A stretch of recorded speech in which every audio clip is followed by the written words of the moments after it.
A prominent Brexiteer has exposed the infuriating reason the UK remains at loggerheads with the EU over their future relationship, as trade deal talks between the two sides once again threaten to boil over. Theresa May finally managed to strike a withdrawal agreement in 2019, but it infuriated many ministers throughout Westminster, who refused to vote it through Parliament and eventually forced the former Prime Minister to resign from her post. Boris Johnson immediately vowed to return to the negotiating table with the European Union with the aim of striking an improved and more comprehensive deal, which was agreed by the end of last year. This enabled him to deliver on his general election promise to get Brexit done, which saw the UK and EU enter into a Brexit transition period that ends on December 31.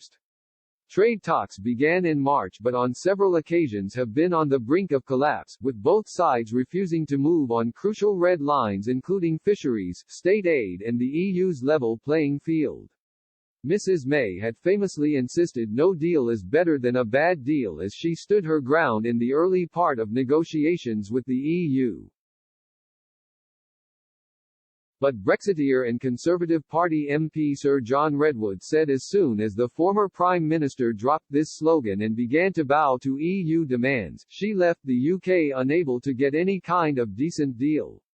He wrote in his latest blog post, "Mrs. May had the right approach and the right slogan when she first embarked on negotiations over the UK's exit from the EU. No deal is better than a bad deal. If she had stuck to that, we would now either be completely out with no deal, or more likely out with a free trade deal to protect EU tariff-free entry to the UK market and vice versa." Once she dropped this important statement and revealed a continuous wish to give in to most demands the EU made, she left the UK unable to get any kind of decent deal. The EU perceived the UK as weak and willing to recreate many features of its membership without the votes or voice. This was all much chronicled here as elsewhere, as delay followed concession and concession followed delay. UK voters showed their massive disapproval in the European elections, which should not have been needed had May simply left as planned, and went on to confirm their clear wish to leave the EU with or without a free trade deal in the general election of 2019.